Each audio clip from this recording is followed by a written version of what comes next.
Olá, companheiros da Causa Operária TV.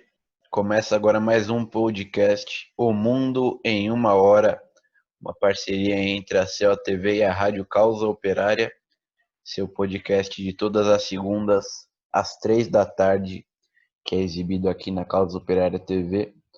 Podem comentar à vontade aí no nosso vídeo ao vivo, curtir também, compartilhar com os amigos e se inscrever no canal também, se não for inscrito.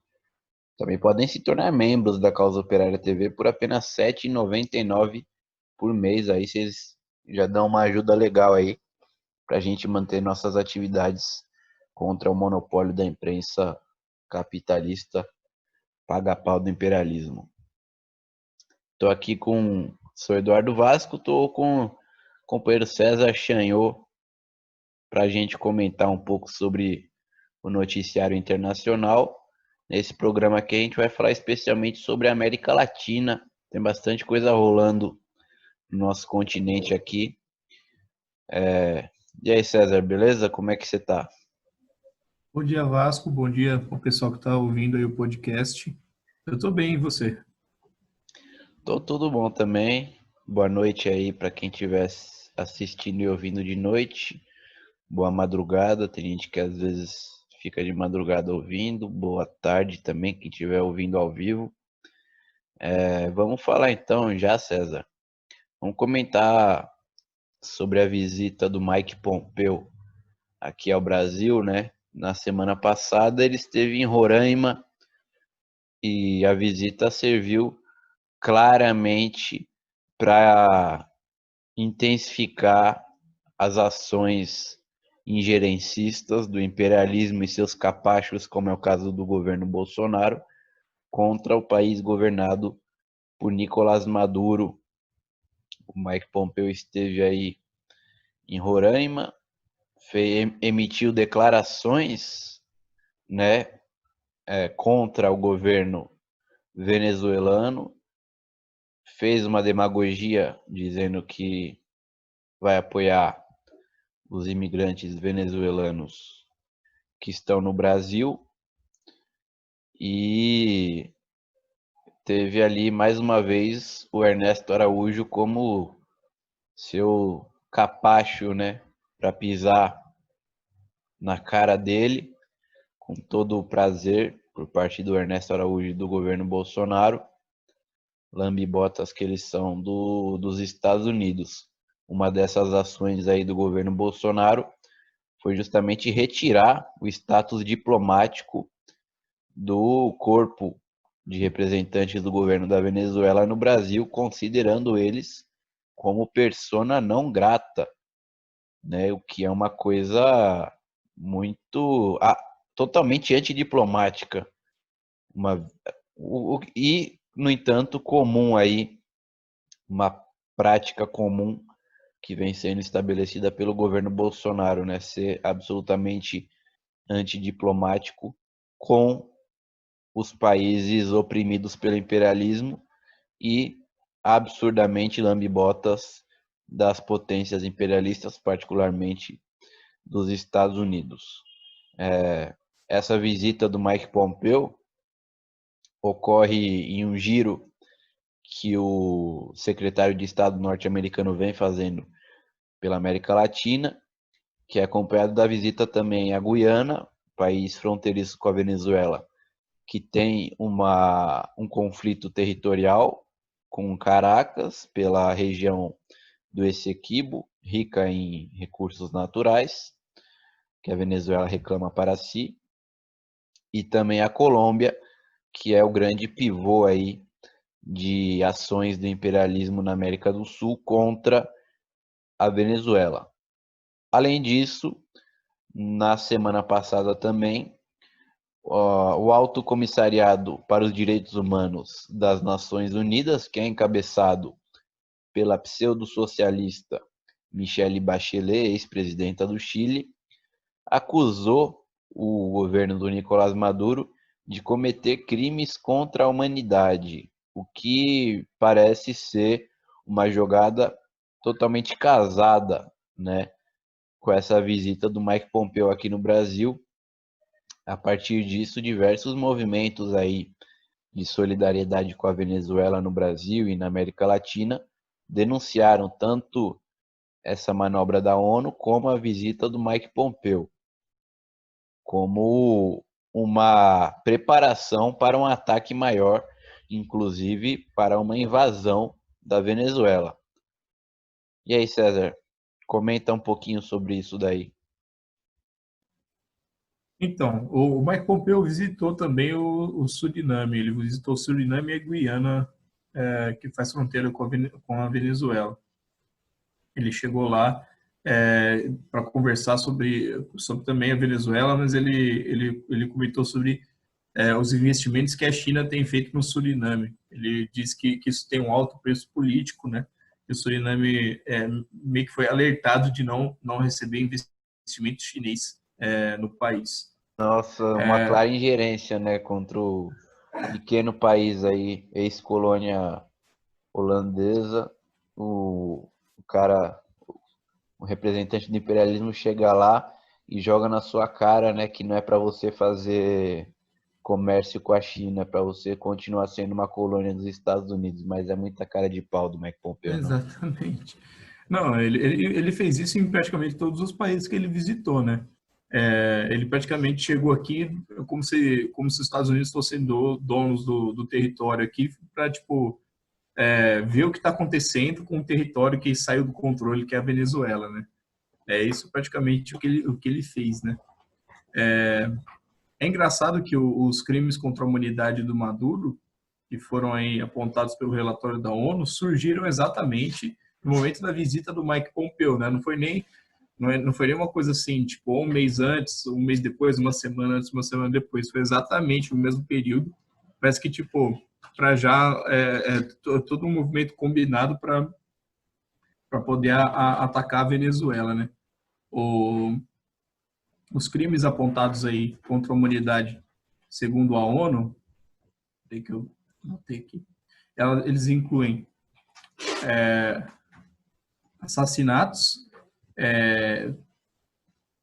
um segundinho que eu me perdi, mas eles incluem aí assassinatos, prisões, sequestros, tortura e violência sexual, que praticamente é o que acontece na Colômbia hoje, né?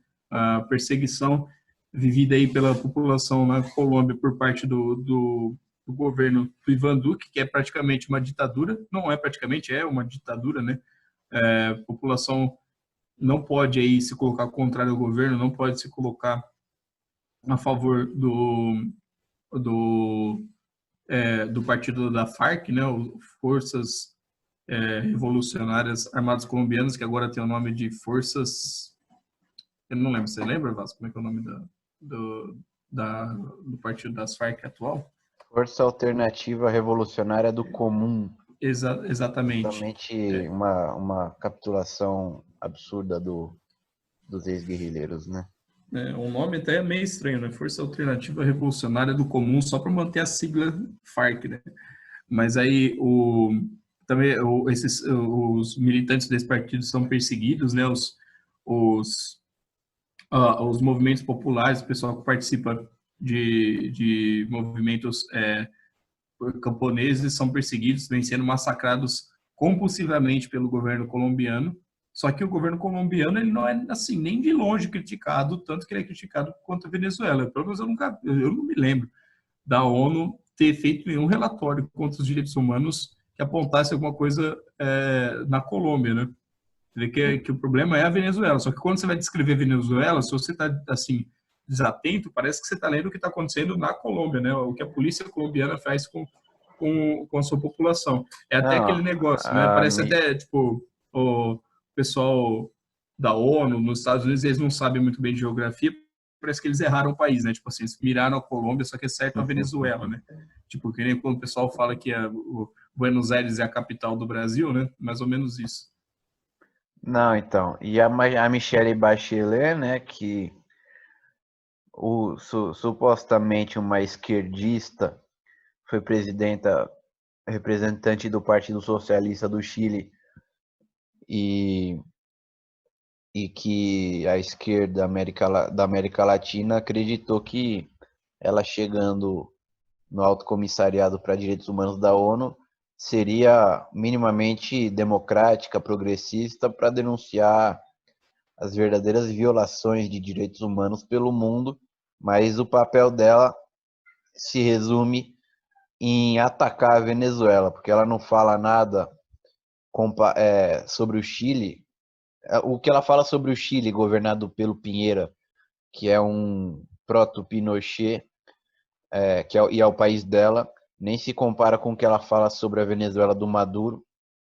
E, e a respeito da Colômbia, realmente, ela não fala absolutamente nada, né? A Michelle Bachelet, ela é uma preposta aí, na verdade, do imperialismo, supostamente de esquerda, justamente para ter para o imperialismo ter uma voz de esquerda que ataque a Venezuela para mostrar que não é uma coisa da direita, do imperialismo, né, mas uma coisa realmente de direitos humanos, o que acontece na Venezuela. Mas aí você lembrou da Colômbia, né, país que é totalmente invisibilizado aí pela Michelle Bachelet. Ontem, domingo, houve mais um massacre na Colômbia, um massacre no departamento de Nariño, deixou 4 pessoas mortas.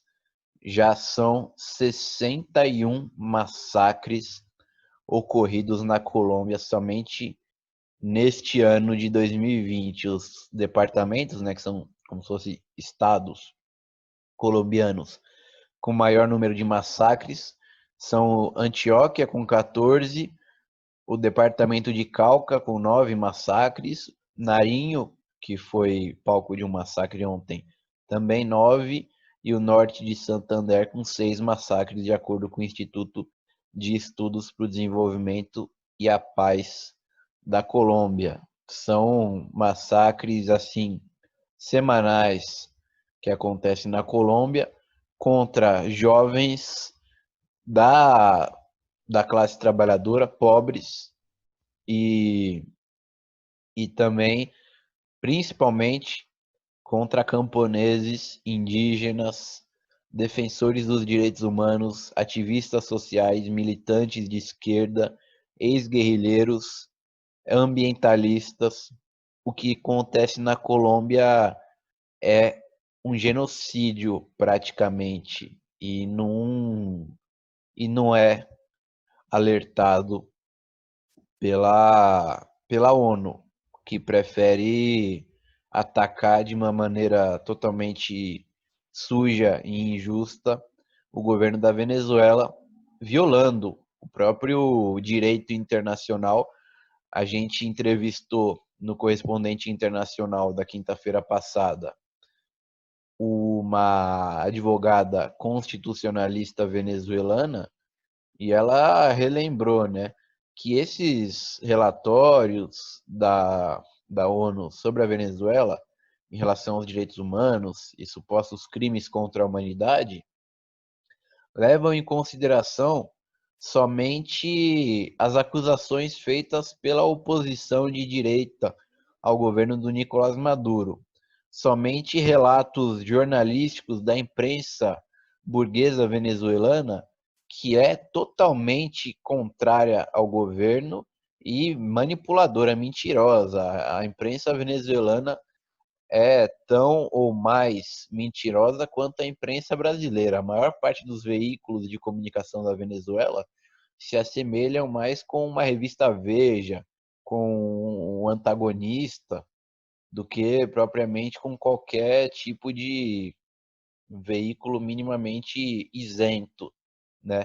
E é baseado nisso daí, nessas reportagens sensacionalistas e mentirosas da imprensa venezuelana e também das acusações sem nenhum pé na realidade por parte da oposição golpista venezuelana que os relatórios da ONU são produzidos e também não levam em conta o outro lado, não ouvem o que tem a dizer o governo venezuelano, os ativistas sociais, a militância, a população venezuelana mesmo, e nem mesmo os dados apresentados pelo governo venezuelano, ao contrário do que qualquer outro órgão internacional faz em outro país, né? Ou seja, levando em conta também os dados oficiais, mesmo que não dê total crédito aos dados oficiais, pelo menos é preciso levar em consideração os dados oficiais, pois teoricamente são os mais confiáveis que existem, mas no caso da Venezuela, a senhora Michelle Bachelet ignora completamente os dados do governo venezuelano e o posicionamento das organizações populares venezuelanas, dando crédito somente à oposição, e por isso que a Venezuela é apresentada como um país onde os direitos humanos são constantemente violados e onde o governo estaria cometendo crimes contra a humanidade.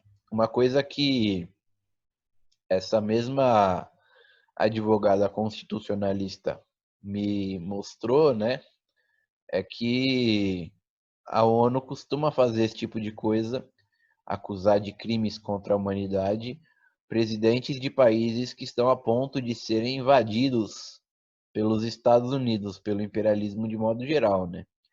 Em 1999, o, o então presidente da Iugoslávia, Slobodan Milosevic, era acusado de crime contra a humanidade na Guerra do Kosovo.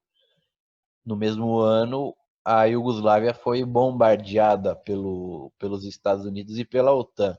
E pouco depois, não conseguindo derrubar o presidente por, por meio dessa intervenção imperialista, em 2001 o imperialismo realizou uma revolução colorida para derrubar Milosevic e pouco depois prendeu ele na Corte Penal Internacional de Haia, julgando ele por supostos crimes contra a humanidade.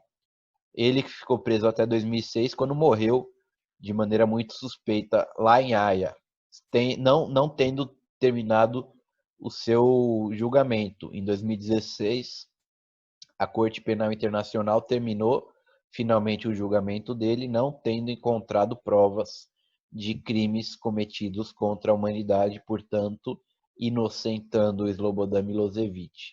E em 2011, o Muammar Gaddafi foi acusado também de crimes contra a humanidade, no mesmo ano em que a OTAN iniciou um bombardeio severo contra a Líbia e mercenários da OTAN capturaram Muammar Gaddafi e assassinaram ele, concretando assim o golpe de Estado no país, né? O Bashar al-Assad, presidente da Síria, também já foi acusado inúmeras vezes aí de crimes contra a humanidade, para servir como pretexto para todos os tipos de bombardeio e guerra que o país árabe tem sofrido ao longo dos últimos anos, né? E até recentemente, o próprio ex-presidente boliviano, Evo Morales, foi acusado também de ser um criminoso contra a humanidade por apoiar, e é bom que a gente lembre, ele nem apoiou de maneira concreta, né,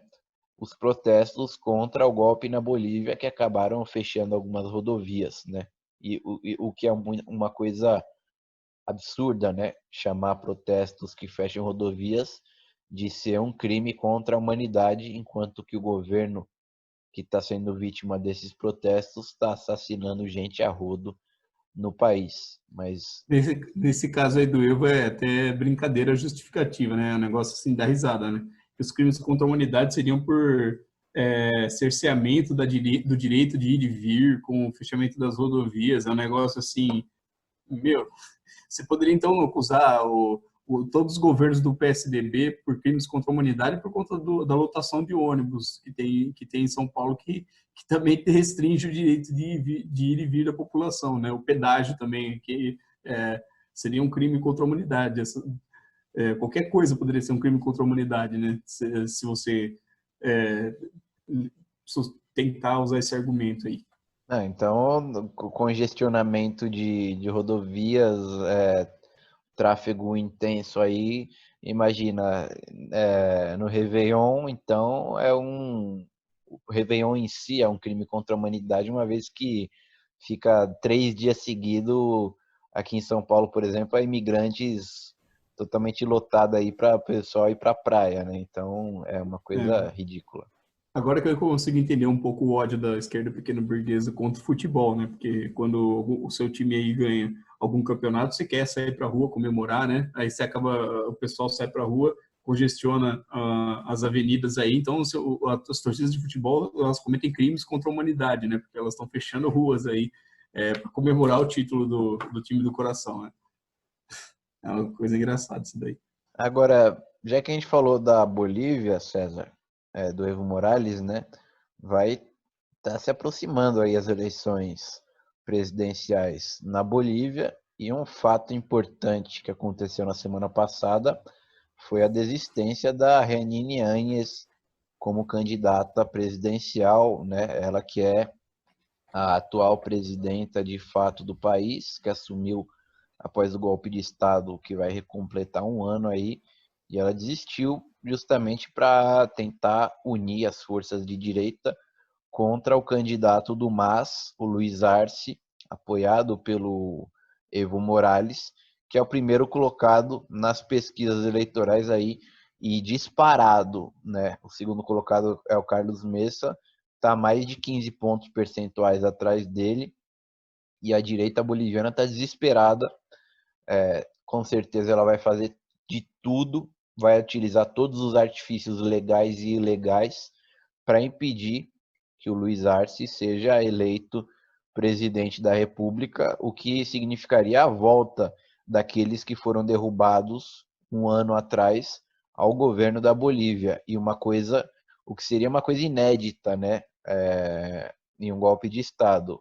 O que, né, um governo derrubado voltar logo em seguida ao poder por meio de eleições, o que nos faz acreditar que será meio que impossível isso acontecer, porque a experiência até aqui nos mostra que os golpistas, quando dão um golpe, eles não estão para brincadeira, eles não querem que o partido, o presidente, as forças golpeadas voltem ao poder e vão fazer de tudo para que não voltem. No Brasil mesmo, derrubaram a Dilma em 2016 e para impedir que o PT voltasse ao poder, eles prenderam o ex-presidente Lula simplesmente, fazendo com que o Bolsonaro fosse eleito. Em Honduras, por exemplo, derrubaram Manuel Zelaya em 2009. Depois disso, houve 2 ou 3 eleições absurdamente fraudadas, em que os partidários do Manuel Zelaya venceram, mas não puderam ser empossados porque houve uma fraude gigantesca.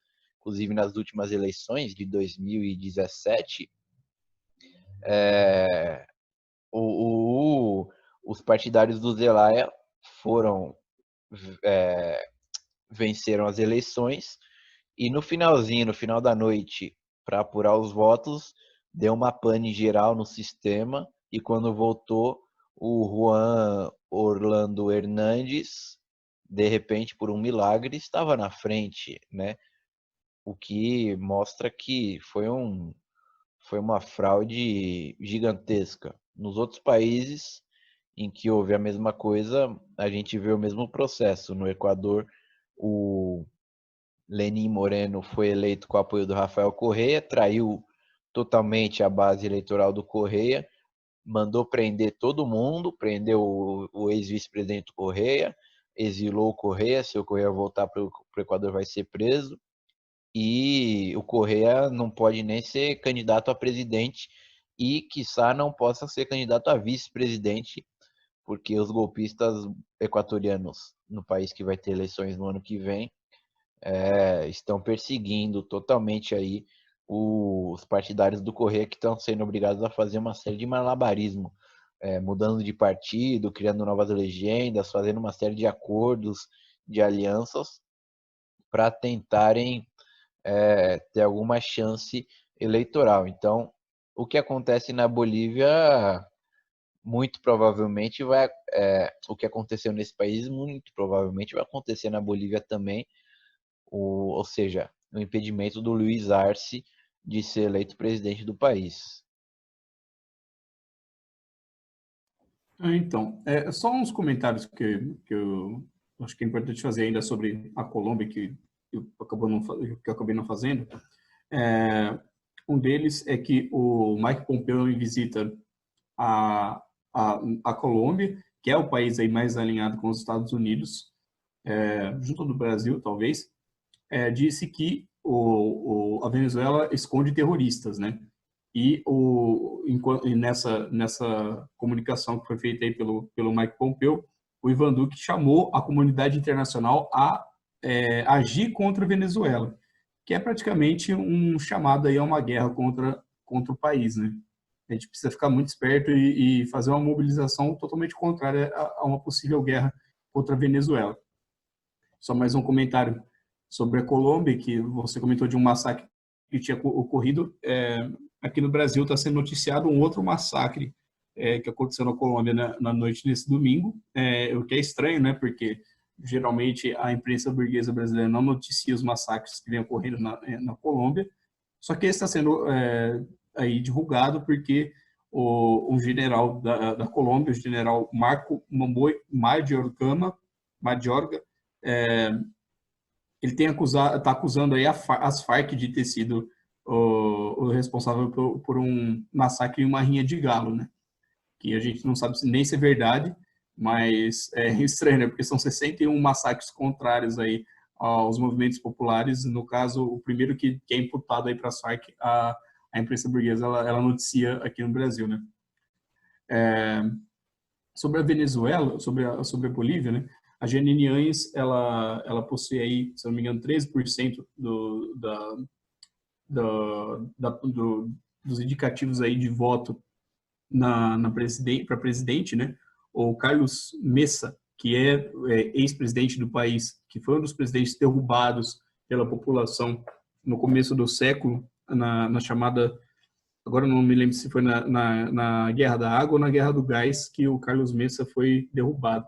Mas ele tem aí 26% das intenções de voto, enquanto o Luiz Arce do MAS, ele tem 40%, e o Capacho, né, que é o verdadeiro nome do Camacho, que é o cara de extrema direita aí mais nível Bolsonaro na Bolívia, tem, se eu não me engano, que eu não estou vendo a porcentagem dele, mas se eu não me engano ele tem aí seus 17%, 16%, alguma coisa assim, das intenções de voto na Bolívia. Acho que, como foi dito na análise internacional do companheiro Rui Costa Pimenta e também na análise política da semana que aconteceu no sábado, a estratégia aí da direita na Bolívia é se unificar em torno aí do Carlos Mesa para tentar levar ele para o segundo turno, porque na Bolívia você precisa ter uma diferença na porcentagem de votos para que não precise ter segundo turno. Não é que nem no Brasil. No Brasil é necessário você ter 50% mais um dos votos que vão para algum candidato presidencial, para você ser eleito no primeiro turno. Na Bolívia, você precisa ter uma diferença de porcentagem, você não precisa chegar a ter 50%. Por exemplo, o Evo Morales ele foi eleito aí com cerca de 46%, alguma coisa assim, e a diferença para o segundo colocado, que era o Carlos Mesa, passava dessa diferença necessária para ele ser eleito no primeiro turno, que é o que estaria acontecendo agora com o Luiz Arce, que tem 40% dos votos. Se a Jeanine Áñez, a golpista Jeanine Áñez, com a abdicação dela de disputar as eleições, transferir todos os seus votos para o Carlos Mesa, ele encostaria já no primeiro turno no Luiz Arce e deixaria aí para o segundo turno que os votos que estão indo para o Camacho se transfiram para ele também, né? O que é muito provável, porque quem vota na Jeanine Áñez, quem vai procurar votar nela, é o militante aí da extrema-direita, praticamente, que é o cara que deu o golpe na Bolívia. Quem vai votar no Camacho também são os caras da extrema-direita, que esses daí já são certeza, assim, de serem os fascistas que não vão votar no MAS de maneira nenhuma. Votariam em qualquer pessoa, mas não votariam em um candidato do MAS. É importante aí ressaltar, né, que isso daí tudo é fruto de uma capitulação política do MAS gigantesca, que talvez tenha sido a maior da América Latina até agora, né? Nós comentamos semana passada sobre o caso do Batiste no podcast. O Evo Morales, ele entregou o Batiste aí para a Itália na esperança de que a direita não viesse atrás dele e permitisse a ele continuar no governo, sabe-se lá por quê. Ao contrário do que vinha acontecendo com os outros países da América Latina. Depois, o Evo Morales ele participou da posse do governo Bolsonaro aqui no Brasil, na tentativa também de se alinhar um pouco com a direita para ver se continuava no cargo. Depois, durante as eleições da Bolívia, quando começaram as mobilizações aí da extrema-direita extremamente violentas contra a população, contra as prefeituras governadas pelo MAS e insufladas aí pelo imperialismo, o Evo Morales, primeiramente, disse que haveria novas eleições. Primeiro, ele aceitou uma recontagem dos votos e aceitou ingerência internacional aí nas eleições bolivianas. Depois ele aceitou novas eleições e no mesmo dia que ele aceitou novas eleições, ele renunciou ao cargo porque estava sendo ameaçado aí, corria risco aí de vida, né?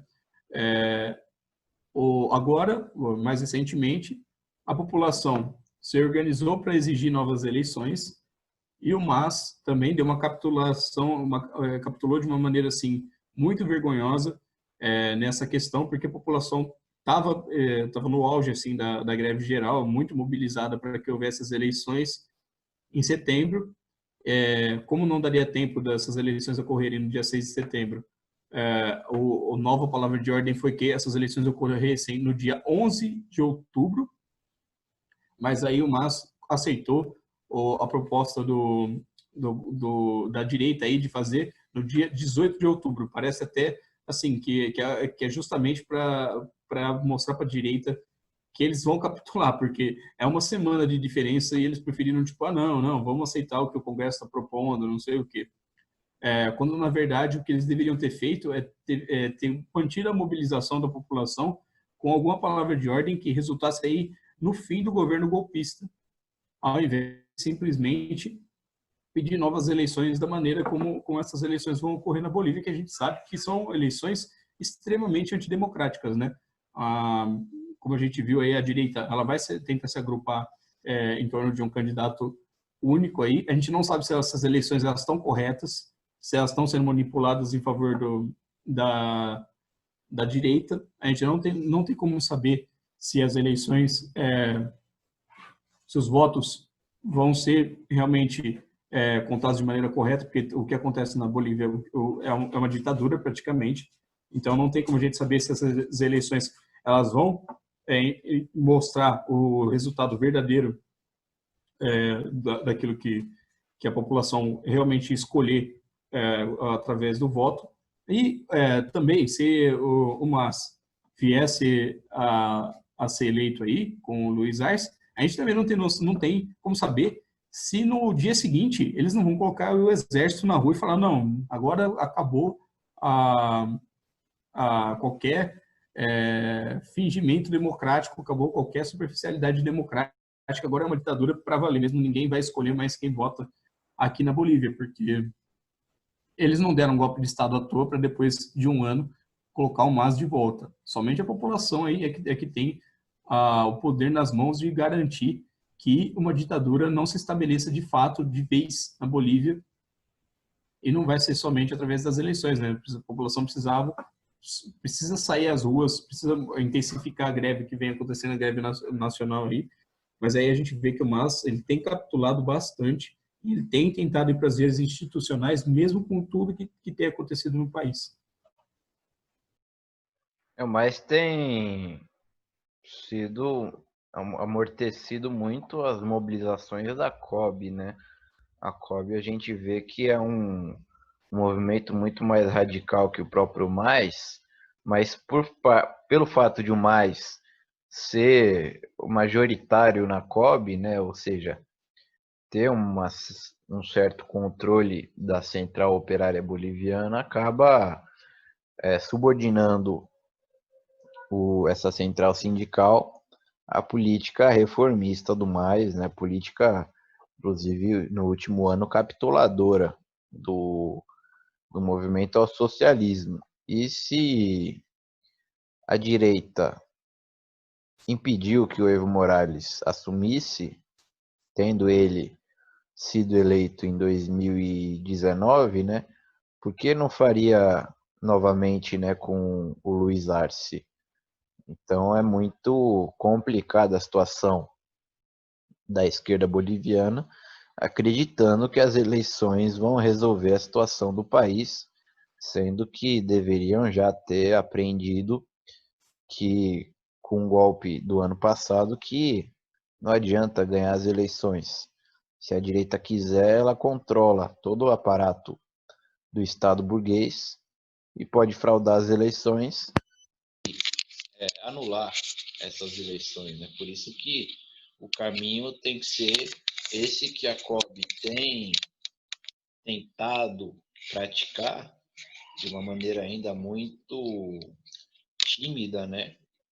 Que é o caminho da mobilização nas ruas, da paralisação das atividades laborais no país, paralisação de toda a atividade produtiva, a fim de desestabilizar o regime golpista através das vias institucionais.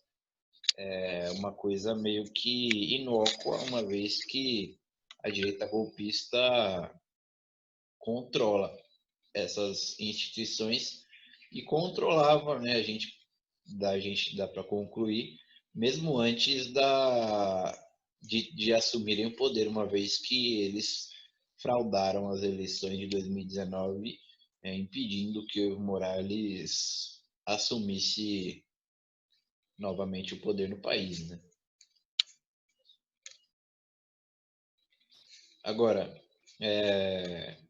uma outra coisa que, que a gente precisava, já para encerrar o nosso programa, né, é comparar o que acontece na Bolívia com o que acontece no resto da América Latina, porque a gente vê o golpe se consolidando no Chile, né? Uma vez que o Sebastián Piera foi eleito através de eleições super fraudulentas como presidente do país, derrotando a candidatura apoiada pela Michelle Bachelet, e depois disso, com as insurreições populares que vêm ocorrendo desde o ano passado, implantou uma semi-ditadura militar, o golpe se consolidando em Honduras, o golpe se consolidando no Paraguai, sem uma oposição minimamente efetiva e combativa no país, vizinho aqui do Brasil.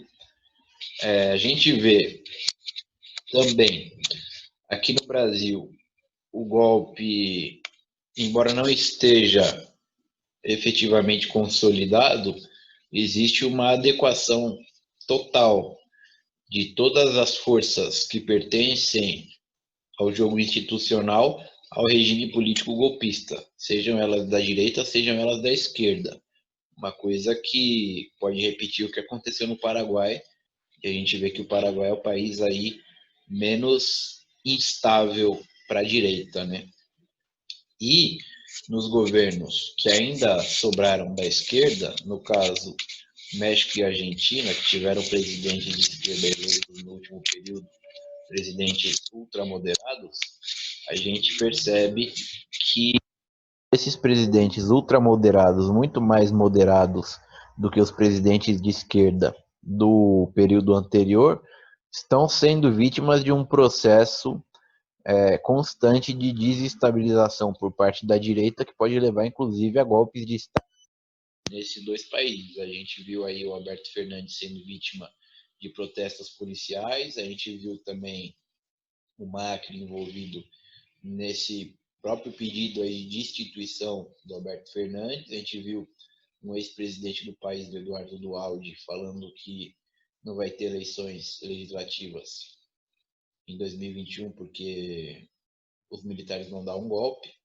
A gente vê no México a direita se articulando para desestabilizar e minar o governo do Andrés Manuel López Obrador, né? Então, a gente percebe que o golpe está a todo vapor na América Latina e não é pelas vias institucionais como ocorreu na Argentina e no México que vai se resolver essa questão pro lado da esquerda, porque mesmo nesses dois países aí, a esquerda ultramoderada que está no poder corre o risco de ser derrubada.